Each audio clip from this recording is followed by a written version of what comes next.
नमो अरिहन्ताणं नमो सिद्धाणं नमो आयुर्याणं नमो वज्रायाणं नमो लोये सर्वसाहुणं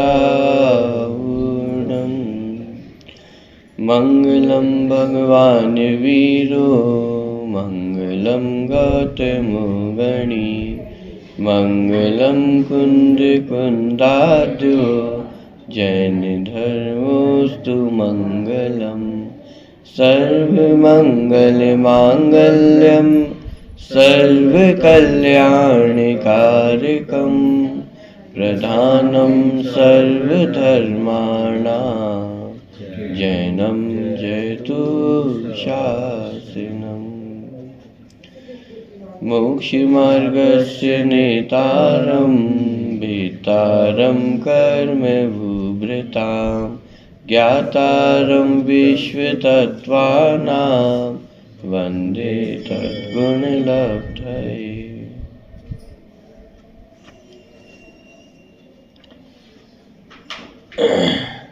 तत्वासूत्र ग्रंथ के दूसरे अध्याय की चर्चा अपनी चल रही है, जिसके अंतर्गत 5 प्रकार के जो भाव हैं उनकी चर्चा पूरी हो गई थी।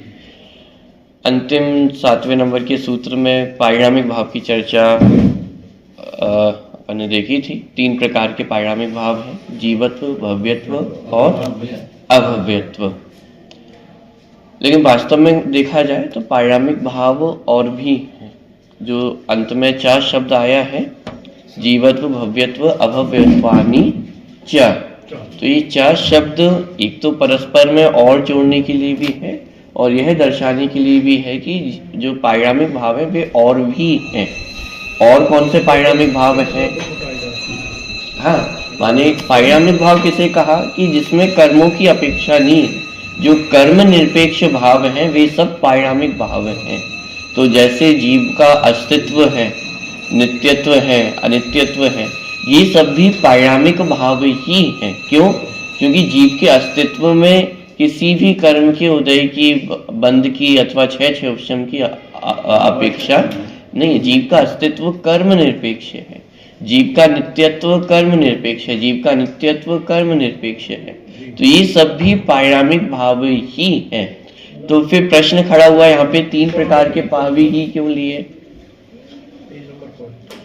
3 प्रकार के पारिणामिक भाव ही क्यों लिए? क्योंकि पारिणामिक भावों की संख्या तो और भी अधिक है, लेकिन 3 ही क्यों लिए? क्योंकि जीव के जो असाधारण पारिणामिक भाव हैं वे 3 ही हैं। अस्तित्व, वस्तुत्व, नित्यत्व, अनित्यत्व। यदि ये देखेंगे तो ये अन्य द्रव्यों में भी पाए जाते हैं। प्रश्न क्रमांक 101 अभी चर्चा आगे चलेगी अपनी। तो ये 3 प्रकार के पारिणामिक भाव ही इसलिए लिए क्योंकि ये 3 पारिणामिक भाव जीव के असाधारण पारिणामिक भाव हैं। मतलब ये पारिणामिक भाव अन्य किसी द्रव्यों में नहीं पाए जाएंगे। जीवत्व जीव में ही पाया जाएगा, पुद्गल धर्म अधर्म में नहीं पाया जाएगा। ऐसे ही भव्य और अभव्य पन्ना भी ये जीव में ही पाए जाएंगे, पुद्गल आदि में नहीं पाए जाएंगे। लेकिन जैसे अस्तित्व है तो जीव में भी अस्तित्व है, लेकिन पुद्गल का भी अस्तित्व है, धर्म अधर्म आकाश काल सबका अस्तित्व है और सबका अस्तित्व कर्म निरपेक्ष है। उनमें भी किसी कर्म का उदय आदि नहीं होता, तो इसलिए वे भी पारिणामिक भाव है। लेकिन जीव के जहाँ साधारण पारिणामिक भावों की चर्चा होगी वहाँ 3 होंगे, जीवत्व, भव्यत्व, अभव्यत्व। इसलिए सूत्र में इन तीनों को जगह दी गई है और बाकी सारे होते हैं उसका ज्ञान कराने के लिए 4 शब्द का प्रयोग किया, जीवत्व, भव्यत्व, अभव्यत्वानि च, कि और भी है। लेकिन ये प्रकरण जीव का चल रहा है, ये दूसरा अधिकार जीव का प्रकरण चल रहा है, जीव का वर्णन है, तो जीव के लक्षण को बताना था, इसलिए जीव के असाधारण पारिणामिक भावों को यहाँ पे लिया है। ठीक है, इतनी चर्चा आपकी पहले हो चुकी है, इसलिए दोबारा उस पूरी चर्चा में नहीं जा रहा हूँ। अपन अगला जो 8वें नंबर का सूत्र है वो प्रारंभ करते हैं। लेकिन प्रश्न खड़ा हुआ कि ये 8वें नंबर का सूत्र आया क्यों है और कैसे आया है। हेडिंग आप देखेंगे प्रश्न क्रमांक 103 पे, जीव तत्वार्थ का लक्षण, जीव की पहचान कैसे की जाए, तो जीव के लक्षण की चर्चा यहाँ पे की जा रही है। लेकिन ये सूत्र लेने की आवश्यकता क्यों थी? क्योंकि ऑलरेडी 5 भावों के माध्यम से जीव की पहचान कराई जा चुकी है, क्योंकि वे भी जीव के असाधारण भाव है और असाधारण भावों से जीव की ही पहचान कराई जा रही है कि जीव कौन है, कि जिसमें 5 प्रकार के भाव पाए जाते हैं, जिसमें औदैहिक भाव, औपशमिक भाव, क्षय क्षय औपशमिक भाव, ये सब पाए जाते हैं, वो कौन है? कि वो जीव है। जीव की पहचान तो ऑलरेडी करा चुके हैं, फिर पुनः ये एक प्रकरण समाप्त होने पर दोबारा जीव का लक्षण क्यों बताया जा रहा है? नहीं, 5 पारिणामिक ये जो 5 भाव है ये जीव के ही असाधारण भाव है, ये अन्य किसी द्रव्य में नहीं पाए जाते। औदैहिक भाव है तो औदैहिक भाव जीव में ही पाया जाता है, पुद्गल आदिक में नहीं पाए जाते। क्षय औपशमिक भाव ये भी जीव में ही पाए जाते हैं और किसी द्रव्य में नहीं पाए जाते। तो प्रश्न ये खड़ा हुआ कि ये दोबारा ये सूत्र लेने की आवश्यकता क्यों पड़ी? उसका समाधान आया, टीकाओं में इसका विशेष समाधान दिया। वहां पे एक प्रश्न खड़ा किया कि जो 6वें नंबर तक 7वें नंबर के सूत्र की जो चर्चा हुई, वहां पे एक प्रश्न खड़ा किया कि हम ये जो कर्मों के उदय बंद आदि की चर्चा कर रहे हैं, लेकिन ये संभव कैसे है? क्योंकि कर्म पुद्गल द्रव्य है और जीव चैतन्य तत्व है, दोनों अलग अलग हैं, एक जीव है एक पुद्गल है। तो पुद्गल के माध्यम से कर्म में उदय, पुद्गल के माध्यम से जीव में कर्मों का उदय, बंधना, क्षय क्षम होना, ये कैसे संभव है? क्योंकि ये तो हमारे जैन दर्शन का सिद्धांत ही है कि एक द्रव्य दूसरे द्रव्य का कर्ता धर्ता नहीं है। तो जब जीव कर्मों से बंधा हुआ ही नहीं है, समय सार जी की चर्चा माने वो समझ लिए ऐसा शिष्य है जो समय सार जी भी पढ़ता है, तो अब वो प्रश्न खड़ा कर रहा है कि जब जीव कर्मों से बंधा हुआ ही नहीं है, तो फिर ये 5 प्रकार के जो भाव है, उसमें भी मुख्य रूप से जो 4 प्रकार के भाव है, क्योंकि पारिणामिक भाव तो कर्म निरपेक्ष ही है, तो जो 4 प्रकार के भाव है वो आत्मा में बनते कैसे हैं? कर्म आत्मा से बंधे तब तो उनका क्षय हो, क्षय उपशम हो, उपशम हो। जब कर्म आत्मा से बंधे ही नहीं है तो फिर उनकी 4 प्रकार के भाव बने कैसे? और यदि ये 4 प्रकार के भाव नहीं बनते हैं तो फिर ये आत्मा की पहचान कराने वाले कैसे हो सकते हैं? ये आत्मा के असाधारण भाव कैसे हो सकते हैं? तो ये प्रश्न वहां पे खड़ा किया गया। तो कोई समय की विकारी प्रजा तत्समय कर्म तटस्थता से भरे हुए हैं, उनका मतलब पाया जाना तो से निमित्त नैमित्तिक संबंध हो जाता है। उससे कारण से ये मतलब उसका बंध एक क्षेत्र हुआ रहता है, उसमें प्रवेश नहीं कर जाते जीव के अंदर। देखिए, उसी को इस रूप पे कहा कि कर्मों के साथ आत्मा के बंधन और अबंधन में अनेकांत है। अनेकांत है मतलब कि एक अपेक्षा से आत्मा कर्मों से बंधा हुआ है और एक अपेक्षा से आत्मा कर्मों से निर्बंध है। तो यहाँ व्यवहार नहीं की अपेक्षा, जहाँ आत्मा और कर्मों के बंधन की अपेक्षा है, उस अपेक्षा से यहाँ पे पूरी चर्चा चल रही है। जैसे द्रव्य संग्रह ग्रंथ में भी अपन ने एक अपेक्षा देखी थी, जब जीव का विशेषण आया था अमूर्तिक, तो वहां पे एक टीका में विशेषण लिया गया था कि जीव मूर्तिक भी है। यदि आपको ये पूरी अपेक्षा ख्याल में आ रही हो, द्रव्य संग्रह ग्रंथ में अपन ने पूरा पढ़ा था कि जीव अमूर्तिक भी है और मूर्तिक भी है। तो व्यवहार नए से मूर्तिक है और निश्चय नए से अमूर्तिक है। तो वहां मूर्तिक कहने की अपेक्षा क्या थी? असमान जाति द्रव्य पर्याय और असमान जाति द्रव्य पर्याय ये क्यों बनी?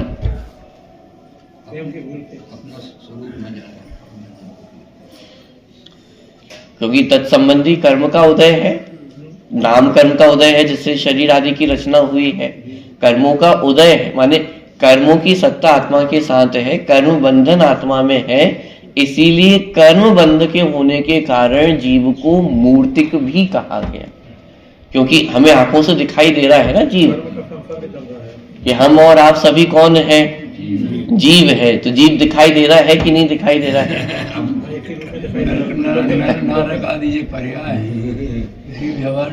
हाँ, जैसे चींटी है, अब कोई बिना देखे चल रहा हो तो उससे अपन कहते हैं कि अरे दिखाई नहीं दे रही क्या चींटी चल रही है, दिखाई नहीं दे रहा है क्या जीव है। इसका मतलब जीव भी दिखाई देने लग गया है कि एक व्यवहार अपेक्षा से जीव को भी मूर्तिक कहा गया है, क्योंकि वर्तमान समय में जो एक समय की पर्याय है ये कैसी है कि ये कर्म बंधन से युक्त है, असमान जातीय द्रव्य पर्याय से युक्त है, इसलिए जीव को क्या कहा गया, मूर्तिक कहा गया। उसी तरह की अपेक्षा यहाँ पे समझना कि कर्म आत्मा से बंधे हुए हैं या नहीं बंधे हुए हैं। तो अब इसमें जैन दर्शन में अनेकांत है कि कर्म आत्मा से बंधे हुए भी हैं और कर्म आत्मा से नहीं भी बंधे। जब व्यवहार नहीं की अपेक्षा होगी तो कर्म और आत्मा का बंधन है। ये कर्म बंध रूप अवस्था का नाम ही तो संसार है। मोक्षा प्रकाशक में टोडरमल जी ने परिभाषा दी कि संसार किसका नाम है, कि कर्म बंध रूप अवस्था का नाम ही संसार है। इसका मतलब जीव और कर्मों का बंधन है ना, तब तो ये संसार है। यदि जीव और कर्म बंधे हुए ही नहीं होते तो फिर वर्तमान में भी सिद्ध और संसारी जीव में कोई अंतर ही नहीं रहता। लेकिन दोनों में अंतर है ना, और वो अंतर किस बात का है कि वर्तमान में कर्म बंधे हुए हैं और सिद्ध कर्मों से निर्मुक्त निर्बंध है। ठीक, तो व्यवहार नए से जीव कर्मों से बंधा हुआ है और निश्चय नए से जीव निर्बंध है। तो उस व्यवहार नए की अपेक्षा से यहाँ पे जीव को बंधन से युक्त कहा गया, और जब बंधन से युक्त कहा गया तो ये चार प्रकार के भाव भी बन जाते हैं। इसीलिए वो निश्चयभाषी व्यवहारभाषी हो गए। तो जो प्रश्न खड़ा हुआ था ये चार प्रकार के भाव बनते कैसे हैं, तो उसका समाधान यहाँ से आया कि चूंकि जीव कर्मों से बंधा हुआ है तो इसलिए कर्मों का उदय भी होता है, तो औदयिक भाव, कर्मों का क्षय उपशम भी हो सकता है, तो इसलिए ये सारे भाव बन जाते हैं। ठीक है, तो अब प्रश्न खड़ा हुआ कि यदि जीव की पहचान एक कर्म बंधन की तरफ से ही यदि कराई जा रही है तो फिर कोई एक ऐसा लक्षण बताइए जहां कर्मों की अपेक्षा ना हो, क्योंकि फिर सिद्ध भगवान की पहचान हम कैसे करेंगे। जो जीव कर्मों से निर्बंध है उनकी पहचान हम कैसे करेंगे। औदयिक औपशमिक क्षयिक भाव से तो उन्हीं जीवों की पहचान होगी जो कर्मों से बंधन से युक्त है, लेकिन कोई एक ऐसा लक्षण भी आप बताइए जिसमें कर्मों की अपेक्षा ना हो, क्योंकि अभी जो 5 प्रकार के भाव हम पढ़ करके आए हैं उसमें कर्मों की अपेक्षा आ रही है, उसमें बंधन की अपेक्षा है, और हमें कोई एक ऐसा लक्षण चाहिए जिसमें बंधन की अपेक्षा ना हो, कर्मों की अपेक्षा ना हो। इसलिए पूरा प्रकरण समाप्त होने पर आचार्य ने दोबारा एक और सूत्र की रचना की, वो 8वें नंबर का सूत्र है, जिसमें एक ऐसा लक्षण बताया जो सभी जीवों में समान रूप से घटित होता है। जब हम औदयिक भाव की चर्चा करेंगे तो सभी संसारी जीव तो उसमें आ जाएंगे, लेकिन सिद्ध भगवान उसमें नहीं आएंगे। तो वो उस लक्षण में जो सिद्ध भगवान है वो रह जाएंगे। लेकिन ये जो लक्षण आने वाला है 8वें नंबर के सूत्र में, वो एक ऐसा लक्षण है जो सभी जीवों में समान रूप से घटित होगा, मानो उसमें कोई भी जीव शेष रहने वाला नहीं है। और विशेष बात है कि उसमें किसी कर्म की कोई अपेक्षा भी नहीं है। तो इस प्रकार से ये 8वें नंबर के सूत्र यहाँ पे पुनः आया है। देखिए उत्थानिका में पढ़ रहा हूँ, जीव तत्वार्थ की चर्चा चल रही है। जीव के 53 असाधारण भावों की चर्चा के उपरांत अब आत्म तत्व की पहचान के लिए जीव तत्वार्थ के लक्षण पर विचार करते हैं। जीव के लक्षण के संदर्भ में 2 सूत्र प्राप्त होते हैं जो इस प्रकार है। 8वें और 9वें नंबर के सूत्र अपन पढ़ते हैं। पहला, उपयोगो लक्षणम, उपयोगो लक्षणम सद्विविधोष्ट चतुर्वेदा, सद्विविधोष्ट चतुर्वेदा। देखिए 8वें नंबर का सूत्र उपयोगो लक्षणम क्या है, ये आत्मा का अथवा जीव का लक्षण क्या है, उपयोग लक्षण है। अब ये उपयोग क्या चीज है, देखिए ज्ञान की जो चर्चा की वो जब अपन ने पीछे 5 प्रकार के भाव पढ़े हैं तो उसमें भी चर्चा आ गई है। माने जब अपन ने 6 उपशम पढ़ा तो 6 उपशम के अंतर्गत वो उपयोग की चर्चा आ गई है, क्योंकि जितने भी मति ज्ञान श्रुत ज्ञान आदि है, माने जो उपयोग के भेद है, ज्ञान उपयोग और दर्शन उपयोग, तो जितने भी ज्ञानोपयोग आदि भेद है वो सब क्षौक्षम ज्ञान के अंतर्गत आ गए हैं, और जो केवल ज्ञान था वैचारिक ज्ञान के अंतर्गत आ गया है। तो एक प्रकार से देखा जाए तो ये सारी चर्चा इसमें पहले के जो 5 प्रकार के भाव है उसमें ही आ गई है। फिर ये अलग से उपयोग को क्यों लिया गया है? क्योंकि कर्म के क्षौक्षम में और उपयोग में थोड़ा अंतर है। कर्म का क्षौक्षम ये दर्शा रहा है कि ज्ञान की उत्पत्ति कैसे हो रही है, अथवा ज्ञान की उत्पत्ति की जो चर्चा है वो क्षौक्षम के अंतर्गत है, और ज्ञान की जो प्रवृत्ति की चर्चा है वो उपयोग के अंतर्गत है। इसे ऐसा समझे कि जो एक्टिव नॉलेज है, एक्टिव ज्ञान है, वह उपयोग है। क्योंकि जब अपन ने पहले अध्याय में ज्ञान की चर्चा पढ़ी थी, वहां पे एक प्रश्न मैंने आपसे पूछा था कि एक साथ जीव को कितने ज्ञान हो सकते हैं? अधिक से अधिक देखा जाए तो कितने ज्ञान हो सकते हैं? 4 ज्ञान हो सकते हैं। कौन कौन से? मति ज्ञान, श्रुति ज्ञान, अवधि ज्ञान और मन अपरज्ञान। माने एक साथ यदि देखा जाए तो एक जीव के 4 ज्ञान हो सकते हैं। अब मैं प्रश्न पूछूं, एक जीव के एक साथ कितने उपयोग हो सकते हैं? उपयोग एक ही होगा। माने चारों ज्ञान उपलब्ध है, मति ज्ञान, श्रुति ज्ञान, अवधि ज्ञान और मन अपरज्ञान। एक साथ ये चारों ज्ञानों की उत्पत्ति तो है, लेकिन जब प्रवृत्ति होगी तो एक समय में उपयोग एक जगह ही कार्य करता है। तो ये दोनों में जो बारीक अंतर है क्षौक्षम में और उपयोग में। क्षौक्षम ज्ञान की उत्पत्ति है और ज्ञान की प्रवृत्ति, ज्ञान का कार्य वो एक समय में एक जगह ही होगा। ठीक है। दर्शनोपयोग और ज्ञानोपयोग में भी कि पहले दर्शनोपयोग माने संसार अवस्था में पहले दर्शनोपयोग होता है और फिर ज्ञानोपयोग होता है। तो एक समय में एक ही उपयोग बरत रहा है, और सिद्ध दशा में एक समय में 2 उपयोग हो जाते हैं, क्योंकि ज्ञानोपयोग और दर्शनोपयोग ये इन दोनों की जो प्रवृत्ति है वो एक साथ ही होती है। वहां केवल ज्ञान और केवल दर्शन ये आगे पीछे नहीं होते कि पहले केवल दर्शन होता हो फिर केवल ज्ञान। वहां दोनों एक साथ होते हैं, तो उन्हें वहां पे 2 उपयोग एक साथ है। और संसार दशा में मुख्यतया एक समय में एक ही उपयोग कहा जाएगा। पहले दर्शनोपयोग होता है और फिर ज्ञानोपयोग। ज्ञानोपयोग में भी 4 प्रकार के ज्ञान एक साथ हो सकते हैं, लेकिन उपयोग एक समय में एक ही जगह होगा, एक ही ज्ञान संबंधी उपयोग होगा। तो ये उपयोग को जीव का लक्षण बनाया है।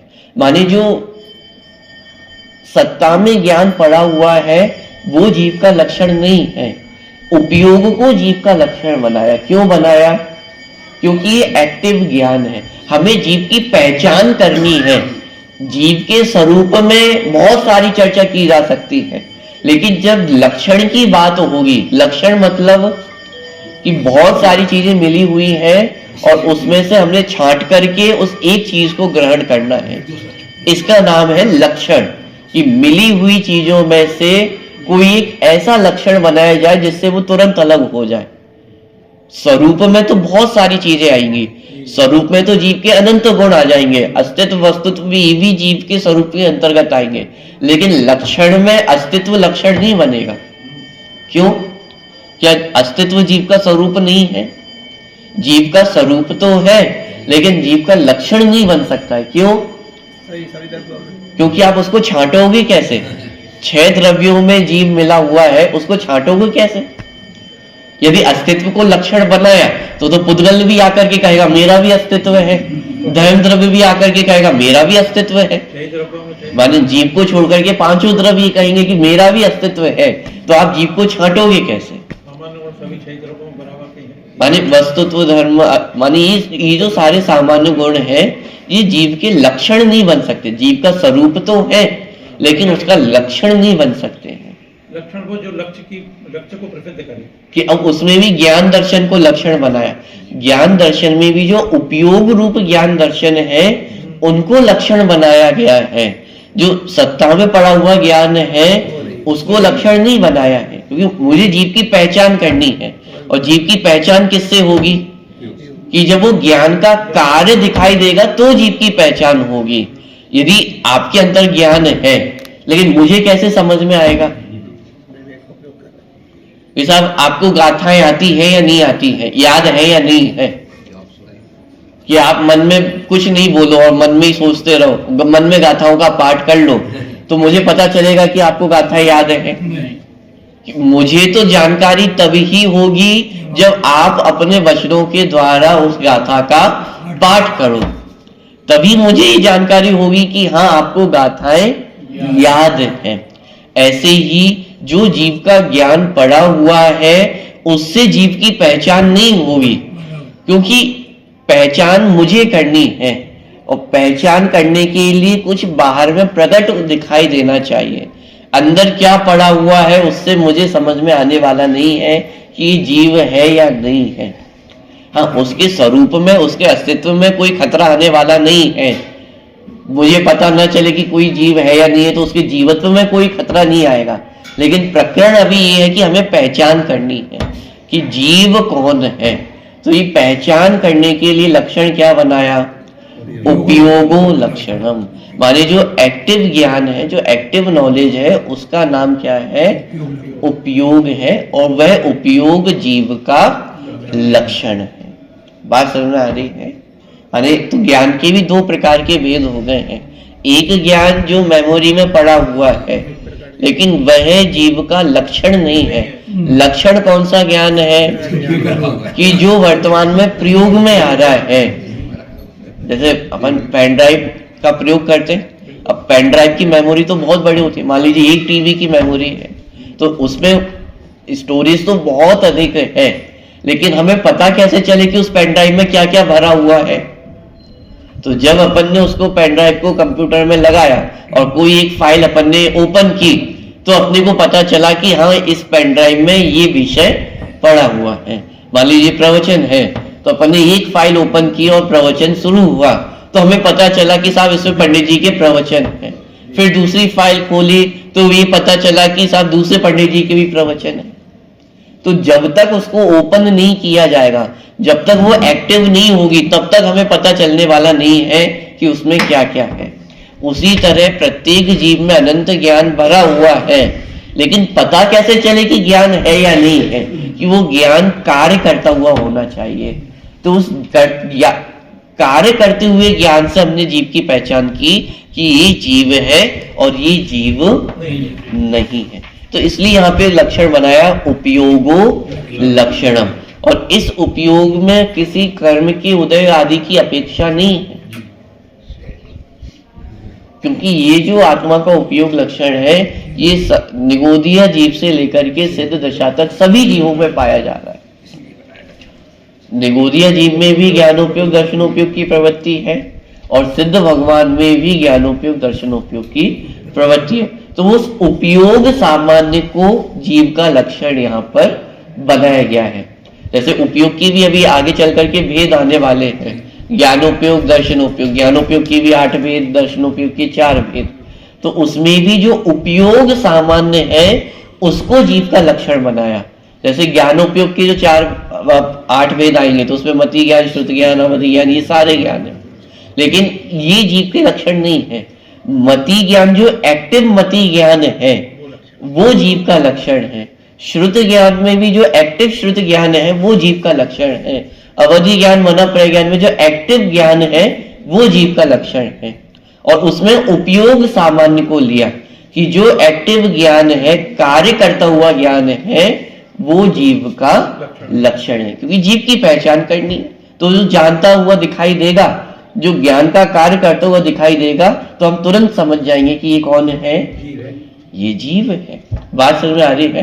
तो उपयोगो लक्षणम, ये कैसा लक्षण है कि इसमें किसी भी बंध आदि की अपेक्षा नहीं है। चाहे जीव बंधा हुआ हो चाहे नहीं बंधा हुआ हो, इस लक्षण में कोई खतरा आने वाला नहीं है। निगोदिया जीव से लेकर के सिद्ध भगवान तक सभी जीवों में ये लक्षण घटित हो जाता है। कौन सा? उपयोगो लक्षणम। बात समझ में आ रही है? क्रोध को जीव का लक्षण नहीं बनाया। क्यों? औधिक भाव में क्रोध आ जाता है, लेकिन वो जीव का लक्षण नहीं है। क्यों? क्योंकि संसारी जीवों में तो क्रोध पाया जाता है, लेकिन मुक्त जीवों में।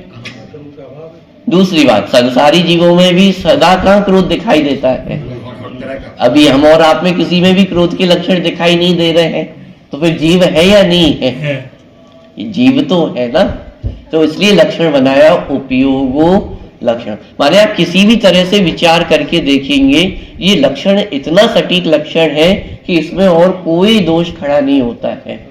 बाकी के अनंत गुण जीव में है, लेकिन लक्षण किसको बनाया? उपयोग को लक्षण बनाया है। बात समझ आ रही है? किसी को कोई प्रश्न इस संबंध में, लक्षण के संदर्भ में? ठीक है, चलिए। तो ये उपयोगो लक्षण माने जीव का, आत्मा का जो लक्षण है वह कौन सा है? उपयोग। प्रश्न ये भी खड़ा हो सकता है कि जब हम जीव की चर्चा करते हैं तो अधिकतर ज्ञान और दर्शन इस शब्द का प्रयोग करते हैं कि जीव के लक्षण क्या है, कि ज्ञान और दर्शन ये जीव का लक्षण है। तो जब हम ये ज्ञान और दर्शन को कहते हैं तो वहां उसका तात्पर्य ज्ञानोपयोग और दर्शनोपयोग ही समझना। क्योंकि सामान्य भाषा में हम यही कहते हैं कि जीव का लक्षण क्या है, कि जिसमें ज्ञान और दर्शन पाया जाता है वह जीव है। तो वहां ज्ञानोपयोग और दर्शनोपयोग की ही बात है कि जिसमें, क्योंकि जीव की पहचान करनी है, लक्षण बनाना है, तो वह लक्षण कैसे बनेगा? कि ज्ञानोपयोग और दर्शनोपयोग से ही बनता है। जिसमें चेतना पाई जाती है वह जीव है। तो वो चेतना भी क्या है? ज्ञान दर्शन के व्यापार को ही चेतना कहते हैं। तो शब्द अलग अलग जगह अलग अलग प्रयोग किए जा सकते हैं, लेकिन सब आकर के उनका अर्थ यहीं से खुलेगा, उपयोगो लक्षण। ठीक है, चलिए अगला सूत्र 9वें नंबर का, सद्विविधोस्त्र चतुर्वेद, कि वह उपयोग दो प्रकार का है। कौन से दो प्रकार का है? ज्ञानोपयोग और दर्शनोपयोग। अष्ट चतुर्वेदा, तो जो दो भेद किए, ज्ञानोपयोग दर्शनोपयोग, उसमें भी ज्ञानोपयोग कितने प्रकार का है? अष्ट माने 8 प्रकार का है, और चतुर माने जो दर्शनोपयोग है वह 4 प्रकार का है। ठीक है, तो सद्विविधोस्त्र चतुर्वेदा, कि वह उपयोग 2 प्रकार का है, ज्ञानोपयोग और दर्शनोपयोग। ज्ञानोपयोग अष्ट मतलब 8 वेद वाला है, और दर्शनोपयोग चतुर्वेदा माने 4 वेद वाला है। अब माने मूल सूत्रों में इनकी चर्चा नहीं की गई अलग से, माने जो ज्ञानोपयोग दर्शनोपयोग के भेद प्रभेद हैं उनको अलग से स्पष्ट नहीं किया गया है। ज्ञानोपयोग संबंधी जो चर्चा वो तो अपन पहले अध्याय में पढ़ करके आ ही चुके हैं कि ज्ञानोपयोग जो 8 प्रकार का है। तो 8 प्रकार का कौन सा है? 5 प्रकार के मति ज्ञान, श्रुत ज्ञान, अवधि ज्ञान, मनापर ज्ञान और केवल ज्ञान, और बाकी के विपर्यश्च, अपन ने सूत्र देखे थे पिछले उसमें कि ये विपरीत भी होते हैं, माने कुमति, कुश्रुत और कुअवधि। कुअवधि का एक और नाम विभंग ज्ञान। बहुत बढ़िया, कुअवधि का एक और नाम है विभंग ज्ञान। तो ये टोटल मिलाकर के 8 प्रकार का ज्ञानोपयोग हो जाता है। ठीक है, और इसमें मिथ्या ज्ञान भी शामिल है। ध्यान देना, जीव के लक्षण में मिथ्या ज्ञान भी शामिल हो गया, क्योंकि कुमति, कुश्रुत, कुअवधि है, ये सब मिथ्या ज्ञान ही तो है। ध्यान रखना, जब जीव की पहचान करनी है तो इस बात से फर्क नहीं पड़ेगा कि सम्यक ज्ञान है कि मिथ्या ज्ञान है। मूल प्रयोजन है जीव की पहचान करना। अब वो चाहे सम्यक ज्ञान से हो जाए या मिथ्या ज्ञान से हो जाए। अब निगोदिया जीव है, मिथ्या दृष्टि जीव है, तो उनको कौन सा ज्ञान पाया जाएगा? मिथ्या ज्ञान ही पाया जाएगा, और उस ज्ञान से ही आपको जीव की पहचान करनी पड़ेगी। बात समझ में आ रही है? इसलिए उपयोग के भेदों के अंतर्गत 5 प्रकार के सम्यक ज्ञान तो लिए ही, लेकिन 3 प्रकार के मिथ्या ज्ञानों को भी इसमें स्थान दिया गया है, क्योंकि प्रकरण जीव की पहचान करने का है। जीव की पहचान चाहे सम्यक ज्ञान हो चाहे मिथ्या ज्ञान हो, दोनों ही ज्ञानों से जीव की पहचान की जा सकती है। इसलिए यहाँ पे उपयोग के प्रसंग में ये 8 प्रकार के ज्ञानोपयोग की चर्चा ली गई है। ठीक है, तो मति ज्ञान, श्रुत ज्ञान, अवधि ज्ञान, मनापर ज्ञान और केवल ज्ञान, और 3 प्रकार के अज्ञान, कुअवधि, कुश्रुत और कुमति, कुश्रुत और कुअवधि। तो टोटल ये 8 प्रकार का ज्ञानोपयोग हो जाता है। ठीक है। और चतुर्वेद 4 प्रकार का दर्शनोपयोग है। तो 4 प्रकार के दर्शनोपयोग कौन कौन से हैं? चक्षु दर्शनोपयोग, अचक्षु दर्शनोपयोग, अवधि दर्शनोपयोग और केवल दर्शनोपयोग। ये 4 प्रकार के दर्शनोपयोग हैं। या टीका में एक प्रश्न पूछा गया कि ये उपयोग के 2 भेद हुए कैसे अथवा क्यों हुए। जैसे दर्शनोपयोग और ज्ञानोपयोग, ये उपयोग के 2 भेद हुए क्यों है? तो उसका कारण है कि दोनों के लक्षणों में थोड़ा अंतर है। साकार और अनाकार होने के कारण जो ज्ञानोपयोग है वह साकार है और जो दर्शनोपयोग है वह निराकार है। इसलिए उपयोग के 2 भेद हुए हैं। अभी साकार और निराकार क्या है? जिन्होंने द्रव्य संग्रह पढ़ा है उसमें अपन ने बहुत चर्चा ली थी इसकी, साकार और निराकार की, दर्शनोपयोग और ज्ञानोपयोग के जो भेद है। साकार और निराकार का अर्थ ये है कि ज्ञान निर्णयात्मक होता है और दर्शन अनिर्णयात्मक होता है। माने जिसे अपन ने यदि न्याय की भाषा में कहे तो व्यवसायात्मकम और अव्यवसायात्मकम। परीक्षा मुख्य सूत्र में अपन पढ़ते हैं कि जो ज्ञानोपयोग है वह कैसा होता है? व्यवसायात्मक होता है, माने निश्चयात्मक होता है, निर्णयात्मक होता है। यदि इस शब्द से भी देखा जाए साकार और निराकार, माने दर्शनोपयोग में आपको विशेष जानकारी नहीं होगी कि वस्तु क्या है, कौन सी है, कैसी है, क्यों है। ये जो सारे आकार बन रहे हैं वस्तु के, वह किस में बन रहे हैं? ये ज्ञान में बनते हैं। दर्शन में एकमात्र सामान्य प्रतिभास हो रहा है। आभास का मतलब ऐसा नहीं समझना कि जो वर्तमान में हम आभास समझते हैं, जैसे बहुत तेज स्पीड से कुछ निकला तो क्या हुआ? सब कुछ आभास हुआ जो निकला, कि वो तो ज्ञान के दोषों में चला जाएगा। 3 प्रकार के दोष होते हैं, संशय, विपर्य और आनंद वशाय। तो एक आनंद वशाय होता है जिसमें हम कहते हैं कि कुछ था, कुछ होगा।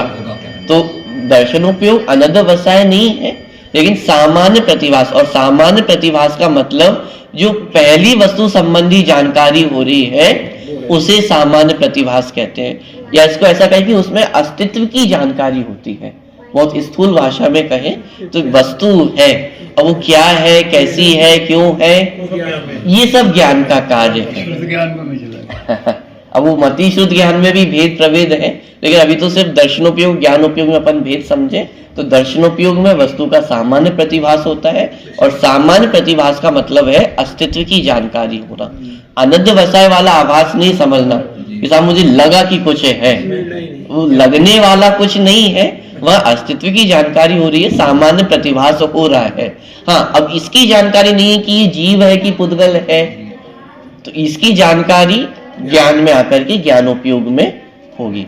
तो इसलिए क्योंकि दोनों में उपयोग में अंतर है, एक साकार है और एक निराकार है। ज्ञानोपयोग साकार है, दर्शनोपयोग निराकार है, इसलिए उपयोग के 2 भेद हो जाते हैं। ठीक है। तो साकार ज्ञानोपयोग और निराकार दर्शनोपयोग। तो इस प्रकार ये 2 सूत्र अभी हमने देखे हैं, उपयोगो लक्षण और सद्विविधोष्ट चतुर्वेदान। जीव का लक्षण उपयोग जीव का लक्षण है और वह उपयोग 2 प्रकार का होता है, ज्ञानोपयोग और दर्शनोपयोग। फिर ज्ञानोपयोग के भी 8 भेद हुए, मति आदि 8 भेद, और दर्शनोपयोग के भी 4 भेद हुए। कौन कौन से? चक्षु, अचक्षु, अवधि और केवल दर्शन। इसमें एक प्रश्न और खड़ा हो सकता है कि जब अपन ने ज्ञानोपयोग की चर्चा की तो उसमें 3 प्रकार के विपरीत ज्ञानों को भी लिया है, कुमति, कुश्रुत और कुअवधि। तो ऐसा भेद दर्शनोपयोग में क्यों नहीं हुआ? जैसे चक्षु दर्शनोपयोग, अचक्षु दर्शनोपयोग, तो उसमें भी कुचक्षु दर्शनोपयोग, कु अचक्षु दर्शनोपयोग, ऐसा भेद क्यों नहीं हुआ?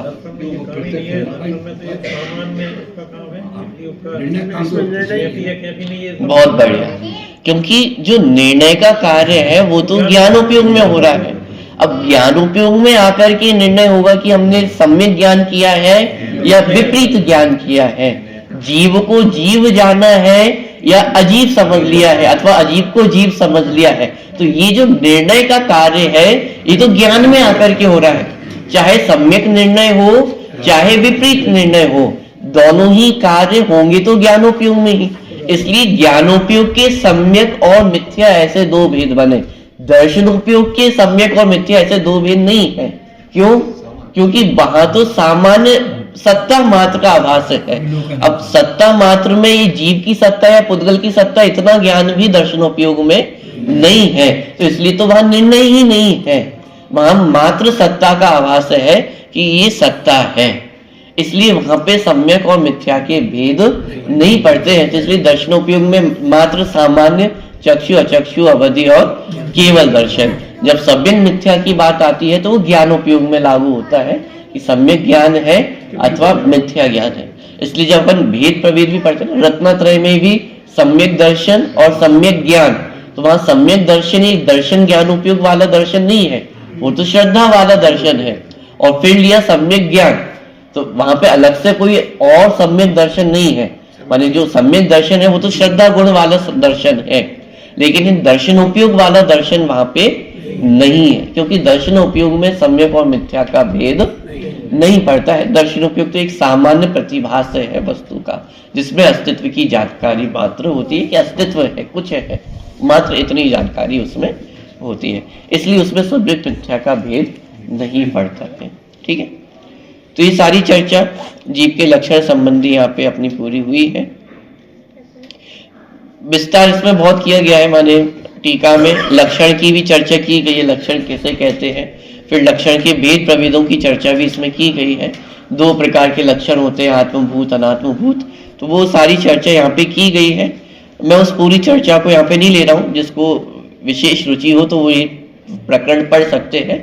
तो जो और विशेष चर्चा इसमें की गई है वो सब आपको ख्याल में आ जाएगा।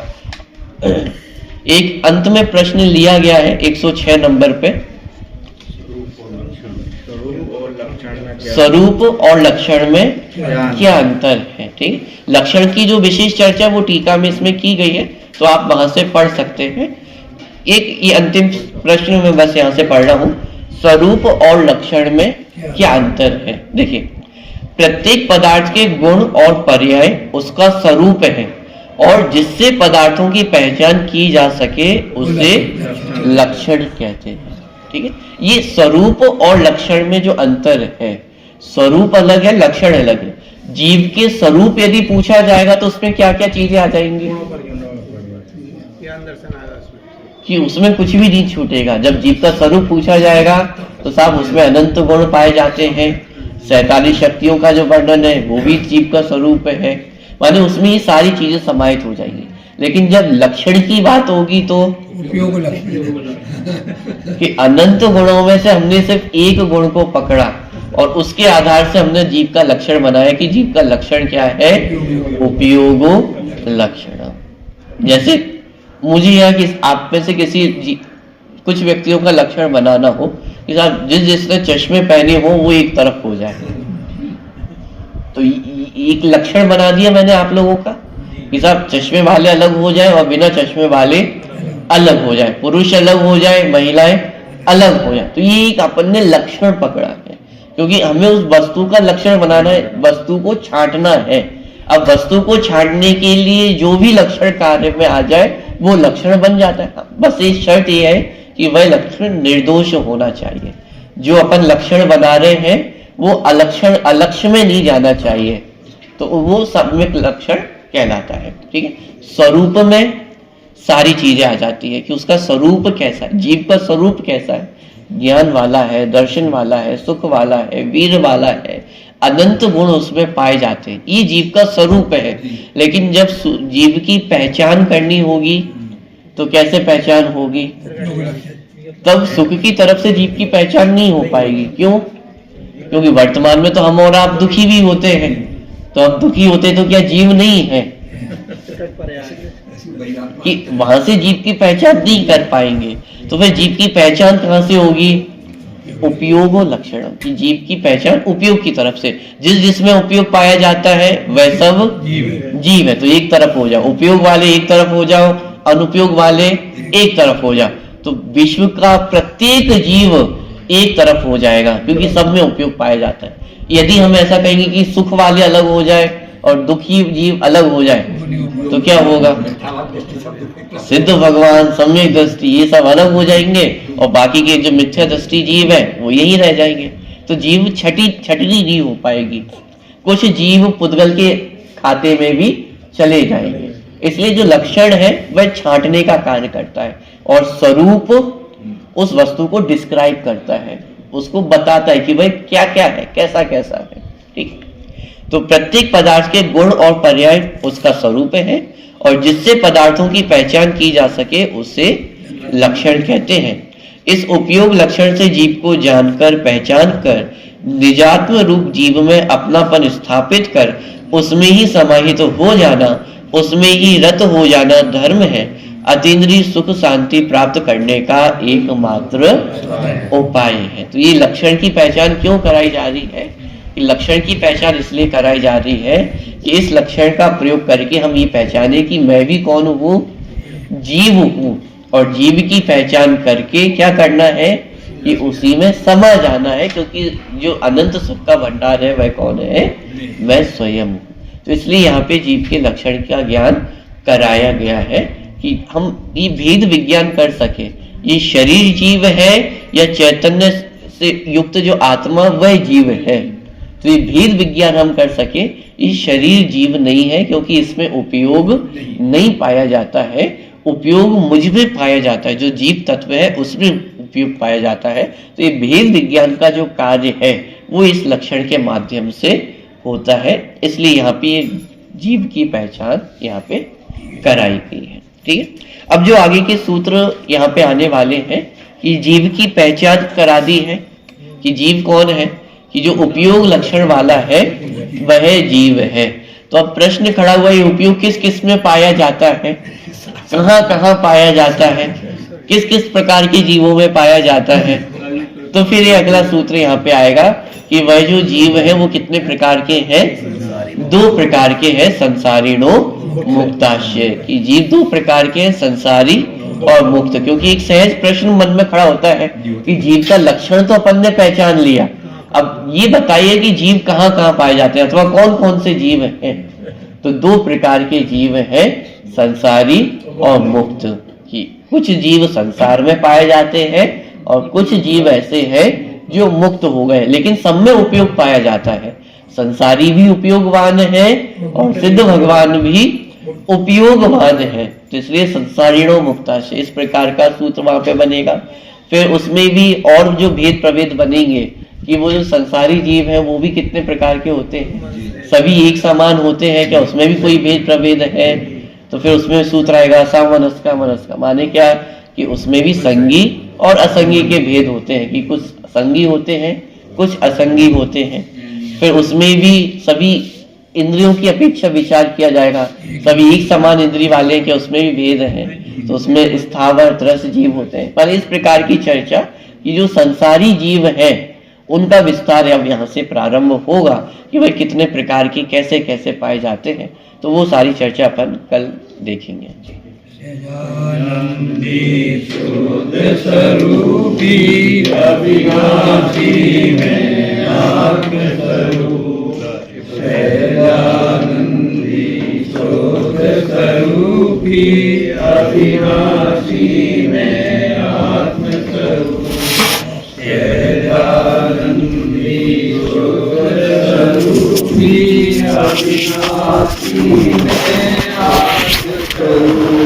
नंबर 54 पेज नंबर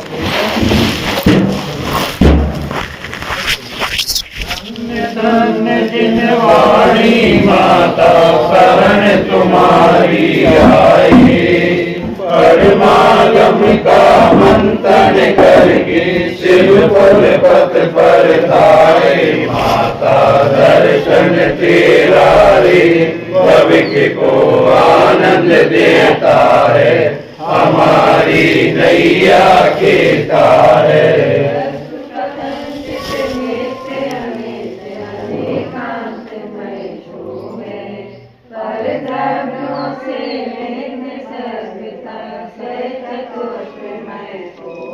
ऐसी वस्तु समझने से चतुर गति फेरा कटता है, जगत में फेरा मिटता है।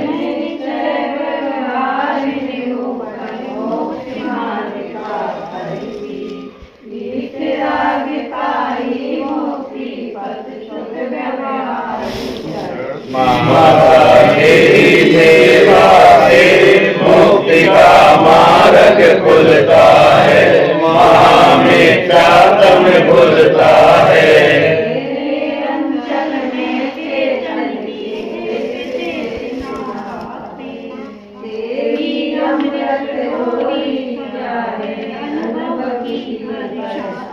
माता तेरी वर्षा से निजानंद झरना झरता है, अनुपानंद उछलता है।